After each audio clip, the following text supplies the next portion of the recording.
সবাইকে ওয়েলকাম জানাই Bose science YouTube চ্যানেলে। আমি সোমনাথ। যত সময় বেস্ট নয় তত সময় রেস্ট নয়।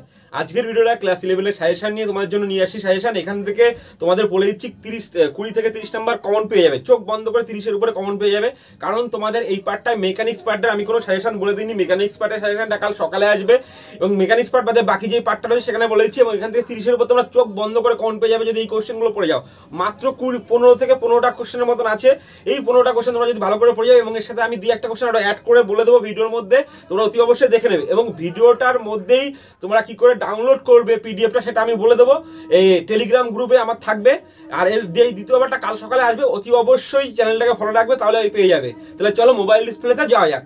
অ্যাকচুয়ালি মোবাইল ডিসপ্লেতে দেখো, ভিডিওটা শুরু করার আগে দুটো কথা বলে দিই। পিডিএফটা আমার টেলিগ্রাম গ্রুপে পেয়ে যাবে, টেলিগ্রাম গ্রুপের লিঙ্ক ডিসক্রিপশন বক্সে পেয়ে যাবে। আর সেকেন্ড কথা, যে তোমাদের এই পিডিএফে কিছু কিছু জায়গায় আমার কোশ্চেন বানাতে গিয়ে কিছু কিছু জিনিস বসাতে পারিনি, সেইগুলো আমি ভিডিওতে বলে দেবো, সেটা তোমরা ঠিক করে নেবে এবং লিখে নেবে, তাহলে হয়ে যাবে। মাত্র দেখো 15টা কোশ্চেন আছে, এই 15টা কোশ্চেন থেকে তোমরা 30 নাম্বারের উপরে কমন পেয়ে যাবে। তাহলে চলো শুরু করছি আজকের ভিডিওটা। আর ভিডিওটা মানে এই পিডিএফটা ওপেন করতে গেলে একটা পাসওয়ার্ড লাগবে। সেই পাসওয়ার্ডটা আমি সম্পূর্ণ ভিডিওতে প্রথমে দুটো দেবো, তারপরে মাঝখানে দুটো দেবো, তারপরে শেষে দুটো দেবো। টোটাল 6টা সংখ্যার পাসওয়ার্ড না দিলে পিডিএফটা ওপেন হবে না। তা তোমরা সম্পূর্ণ ভিডিওটা না দেখলে তোমরা পিডিএফটা ওপেন করতে পারবে না। চলো শুরু করছি। এক দাগের কোশ্চেন হচ্ছে, গ্যাসের গতিতত্ত্ব অনুসারে পি ইকুয়াল টু, দেখো একটা জিজ্ঞাসা চিহ্ন রয়েছে, এই জিজ্ঞাসা চিহ্ন জায়গায় হবে হচ্ছে তোমাদের 2E/3V, ঠিক আছে। গ্যাসের চাপ 2E/3V, ঠিক আছে। জিজ্ঞাসা চিহ্ন জায়গায় হবে 2E/3V সম্পর্কিত প্রতিষ্ঠা করো, যেখানে V ইকুয়াল টু অন এবং E ইকুয়াল টু গ্যাসের গতিশক্তি। Second question, P equal to 1/3 mN/c²। কী বললাম? Second question, P equal to 1/3 mN/c²। এই সম্পর্কটিকে দেখাও যে সকল গ্যাসের ক্ষেত্রে একটি অণুর গড় গতিশক্তি একই অণুর গড় গতিশক্তি একই। এই কোশ্চেন দুটো বিশাল ইম্পর্টেন্ট, VBI কোশ্চেন, ঠিক আছে। এই কোশ্চেনের ভিতরে একটা কোশ্চেন তোমরা পাবে। সেকেন্ড, স্বাতন্ত্র্য সংখ্যার সংজ্ঞা দাও, শক্তি মন্থন নীতিটি বিবৃত করো। এই স্বাতন্ত্র্য সংখ্যা দিয়ে অঙ্ক পেতে পারো এখান থেকে। আর তার হচ্ছে CP - CV equal to R, এই সম্পর্কটি দেখাও। আদর্শ গ্যাসের ক্ষেত্রে দুটি আপেক্ষিক তাপের অনুপাত গামা ইকুয়াল টু, এটা দেখো আমি গামাটা মোবাইল থেকে চিহ্ন বসানো জানি, তাই আমি লিখেছি গামা ওয়াই লিখেছি। গামা ইকুয়াল টু 1 + 1/n, এই 1/n-এর জায়গায় 1/f-ও থাকতে পারে, যেখানে F বা N হচ্ছে স্বাতন্ত্র্য সংখ্যা। আর হচ্ছে এর সাথে গড় মুক্ত বলের রাশিমালাটি রেখো। সমষ্ণ রেখো থেকে রুদ্রতাপ রেখো বেশি খাড়া, এটি প্রমাণ করো। এই কোশ্চেনটা বিশাল ইম্পর্টেন্ট এবছরের জন্য। 1 মোল আদর্শ গ্যাসের ক্ষেত্রে আপেক্ষিক তাপ দুটির পার্থক্য নির্ণয় করো, ঠিক আছে। এবার সেকেন্ড হচ্ছে, একটি গ্যাসের চাপ দিয়ে তার আয়তনের অর্ধেক করা হলে দুভাবে, প্রথম দিকে দ্রুত গতিতে এবং দ্বিতীয়বারে ধীরে ধীরে, কোন ক্ষেত্রে গ্যাসটির উপর কৃতকার্যের পরিমাণ বেশি হবে? সেকেন্ড কোশ্চেন, প্রত্যাবর্ত এবং অপ্রত্যাবর্ত ক্রিয়ার সংজ্ঞা দাও এবং উদাহরণ লেখো। তারপর দেখো, 12 সেমি ব্যাসার্ধের একটি গোলীয় কৃষ্ণবস্তু থেকে 500 K উষ্ণতায় 450 ওয়াট ক্ষমতা বিকিরণ করে। বস্তুটির ব্যাসার্ধ অর্ধেক এবং উষ্ণতা দ্বিগুণ করলে ওয়াট এককে বিকীর্ণ তাপ ক্ষমতা কত? তারপর হচ্ছে ভিনের সূত্র থেকে, যখন কোনো বস্তুর তাপমাত্রা 200 K এবং বস্তু থেকে বিকিরণের সর্বোচ্চ প্রবল্য বিশিষ্ট বিকিরণের তরঙ্গদৈর্ঘ্য L হলে, যদি তাপমাত্রা বেড়ে 400 K হয়, তবে এই সর্বোচ্চ প্রবল্য বিশিষ্ট বিকিরণের তরঙ্গদৈর্ঘ্য কত হবে, এবং তাপের এই বিকিরণ ক্ষমতা কাকে বলে? এইখান থেকে এই দুই টাইপের অঙ্কটা খুব ইম্পর্টেন্ট। এছাড়াও তোমাদের আরও একটা দুটো অঙ্ক তোমাদের দেখবে উদাহরণের রয়েছে, সেটা তোমরা একবার দেখে নেবে, ঠিক আছে।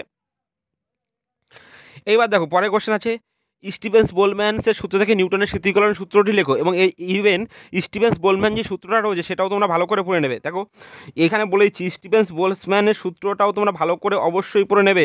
শুধুমাত্র এরপরে কী বলবে, স্টিফেন্স বোলম্যানের সূত্র থেকে নিউটনের শীতলীকরণ সূত্র। একটি মোটা প্লেট গঠন করলে তুল্য তাপ পরিবাহিতাঙ্ক কত হবে?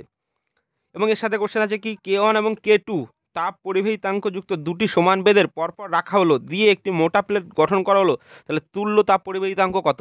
এই তুল্য তাপ পরিবাহিতাঙ্কের উপর যদি আমি বলেছি এখান থেকে আরও কী কমন আছে, তুল্য তাপ পরিবাহিতাঙ্ক দিয়ে যদি এই কোশ্চেনটা না দেয়, তাহলে অঙ্ক অবশ্যই দেবে। কি দেবে তোমাকে?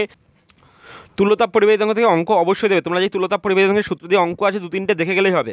দেখো 7 দাগ, আলফা বিটা গামা দৈর্ঘ্য ক্ষেত্র এবং আয়তন পোষণ গুণাঙ্ক, এদের মধ্যে সম্পর্ক নির্ণয় করো। এবং আদর্শ গ্যাসের ক্ষেত্রে আয়তন গুণাঙ্ক এবং চাপ গুণাঙ্কের প্রায় সমান, এটা প্রমাণ করে দেখাতে হবে। আর দেখ, পাস্কালের সূত্র থেকে ঘাত বৃদ্ধির নীতি কীভাবে পাওয়া যায়? ঘাত বৃদ্ধির নীতি কি শক্তি সংরক্ষণ সূত্র মেনে বিরোধিতা করে কিনা সেটা লেখো। এবং ঘাত এবং চাপের SI একক কী?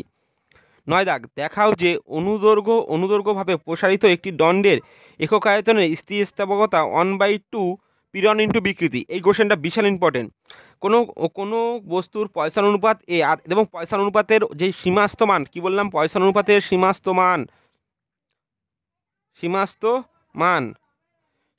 মান এই কোশ্চেনটা খুব ইম্পর্টেন্ট। এবং যদি এর অনুদৈর্ঘ্য বিকৃতি আলফা হয় তবে দেখাও যে আয়তন গুণাঙ্ক বিকৃতি হবে কত, 1 - 2a ইন্টু এ, এটা হবে, ঠিক আছে এখানে। তারপরে দেখো 10 দেখা যাচ্ছে 2g এবং 3g ভরে যথাক্রমে 3,5 সেমি এবং 4,3 সেমি বিন্দুতে অবস্থিত কণা দুটির ভরকেন্দ্রে অবস্থিত ভেক্টর রূপটি নির্ণয় করো। কোনো বস্তুর সাম্য অবস্থা বলতে কি বোঝো? এবং কতগুলি একতলীয় বলের অধীনে একটি বস্তু কখন কী শর্তে সাম্য অবস্থায় থাকবে এবং ব্যাখ্যা করো। 11 দাগ, দেখো পাস্কালের সূত্রের সাহায্যে হাইড্রোলিক প্রেসের কার্যনীতি বলো।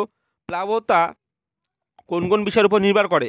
বস্তুর ঘনত্ব ডি এবং বায়ুর ঘনত্ব পি হলে, এটা রো এর জায়গায় আমি পি লিখেছি কারণ তোমরা রো লিখতে পারবে, কারণ রো চিহ্নটা কিবোর্ডে নেই।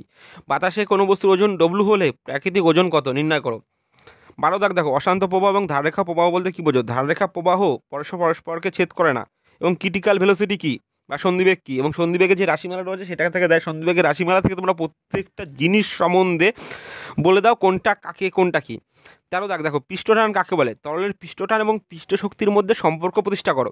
সবথেকে বেশি ইম্পর্টেন্ট পৃষ্ঠটানের মাত্রা, কি দেবে? পৃষ্ঠটানের মাত্রা। বল্লভনীর উপপাদ্যের গাণিতিক রূপটি লেখো ও ব্যবহারিক চিহ্নগুলো ব্যাখ্যা করো এবং উদাহরণ দাও।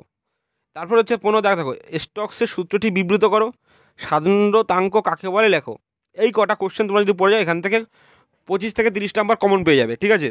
আর এর পরে তোমার যে মেকানিক্স পার্টের এবং অসোলেশন মানে লাস্ট যেই ওয়েব পার্টটা রয়েছে এই পার্টটার পরবর্তী ভিডিওতে দেবো, কাল সকালে সেটা তোমরা পাবে।